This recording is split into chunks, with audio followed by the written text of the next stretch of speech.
So Remembrance Day is coming up, and something about, it wasn't always called a Remembrance Day. What's No, it was Armistice Day, it was what we called it. what was the story behind that? Well, it was the armistice, the peace treaty was signed after the Second World War was declared over.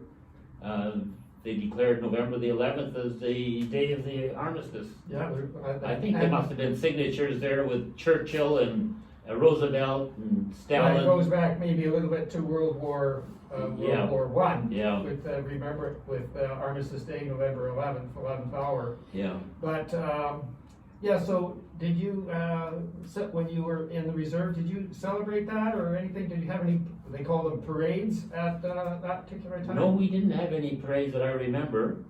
Armistice Day. I remember the first one. The war was over. My sister had a husband who was a bomber pilot, and he was overseas. So when she heard the war was over,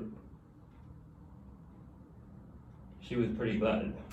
Yeah, it was a great source of relief. I can't imagine. We think the pandemic is rough, Yeah. but you know, our parents went through the 6 years of World War II. Yes. And at times the news was pretty bad. Yeah. It's interesting to note that like 1 in 11 Canadians was in uniform in World War II.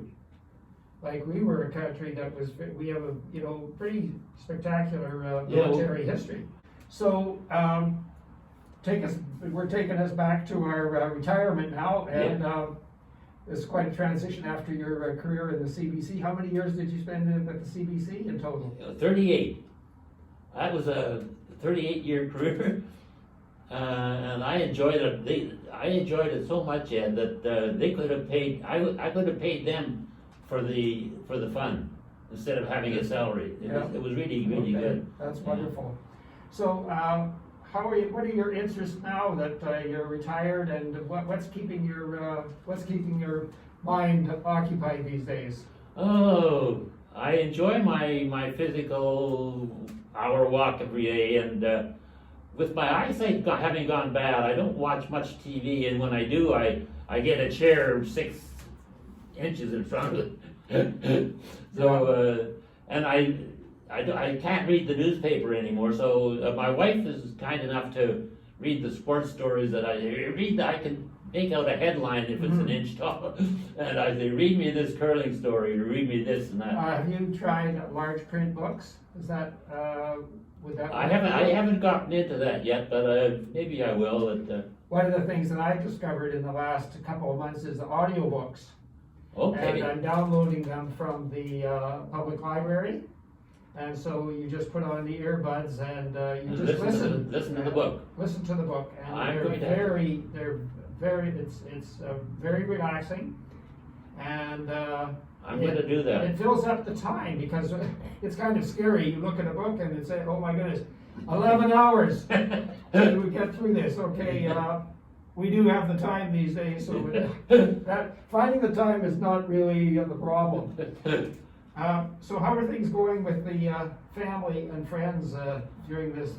We're hanging in there. We're hanging in there really well, and we have 3 daughters, and we have one daughter who's handicapped, and she has cerebral palsy. So she's in Taché Place, and we've, as a matter of fact, we haven't seen her live for 8 months now or so since all this trouble began. Yeah. We had a couple of days ago, we had a window visit, which was not really scheduled. She has a window on the 2nd floor at Taché, and the nurses wheeled her bed right to the window. Nice. And Sheila and I, my wife and I, got out, and she's on her cell phone, so we have communication. So we were very good. and we could just make her out in the window. Yeah, well, people are So making that's do. so that's part of our That's family. good. Yeah. So that was a nice visit the other day with her. Yeah. So how are you keeping? I know you love to walk, and you you don't golf anymore, but you're keeping fit. How are you managing that? I'm enjoying keeping fit, and my daughter, my youngest daughter, the other day, she bought an electric ukulele for her guitar playing son, who has 7 guitars already. And he says, I don't want to play ukulele. I'm busy with my 7 guitars. He's a very good guitar player. He says, I don't want the ukulele. So my daughter says, what am I going to do with this? And my wife said, give it to Walter. So I've got a ukulele. I'm playing around with trying to learn. Okay, that's wonderful. But I'm interested in the what do you call it, the books? Audiobooks. Audiobooks. Yes.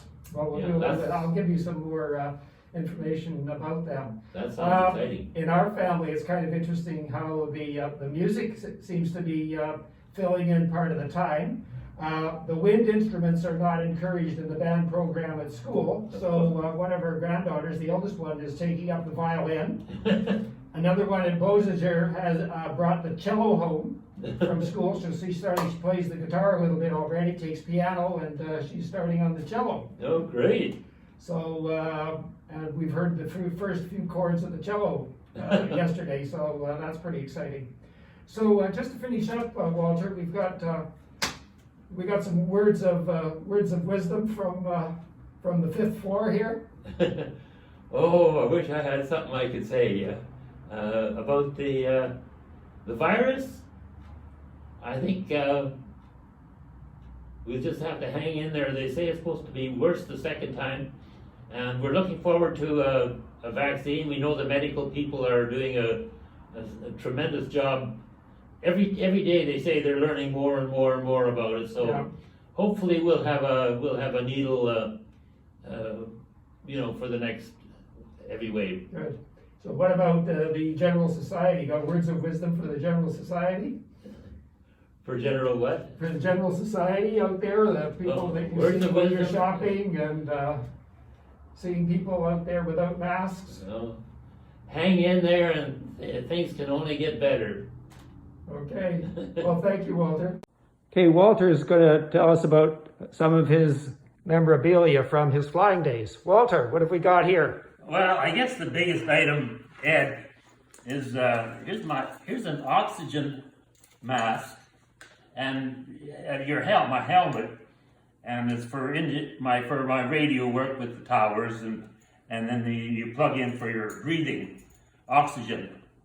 Goes to your mask, and then on top of your mask is your helmet, and your friends. I'll show you something later, but we had a sun visor, and this would come over your oxygen mask. That was my jet helmet. Wow.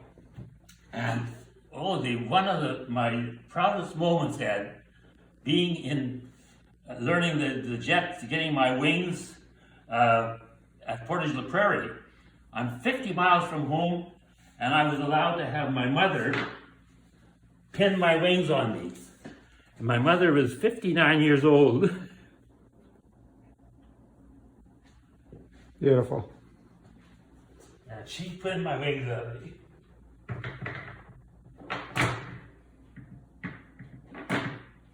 And yeah, I don't know where all this other stuff. These were. Here's an album from Here's an item from our. I designed this thing. I got it off of an old magazine. I said we want that for our course. We were 5501 at Moose Jaw, and so that was our crest for Good. course 5501. So you got different And I crests did here some and so civilian. on. I did some. And of course the wings. And here's these are the wings that were pinned onto me. I had a few extra. I have no Air Force uniform left anymore, just the helmet. Okay, But I did so some- what's with this book? This What is that? I transferred all my flying hours into a civilian book. And so this is my flying log book. And I forgot to mention earlier that I also did some tow pilot pulling gliders. That was a lot of fun. I did about 2 years of that, and then my back gave me trouble. But that was fun towing gliders behind me. I'd drop them off at 1,000 feet, I'd come down, and there would be another glider waiting to be pulled up, and that was just a lot of fun. That was the Winnipeg Gliding Club. They were out at Fort Francis Xavier then. I don't know Okay. where they are now. They may be in Starbuck someplace. Yeah. Okay, and we've got some other things from your career here. When I retired from the CBC, I was a radio technician, and they had a few old microphones they were giving away to some of the retirees. And there was, I think there was one left, and I hadn't retired yet, and my boss was a good friend of mine. And he says, I'm putting one away for you, Walter. And so when I retired, that's the Model T of microphones. It's called an RCA 44. And I guess it would be like a Model T if it was an automobile. Okay, well, thank you very much for this postscript. Thank you, my pleasure, Ed. Thank you very much.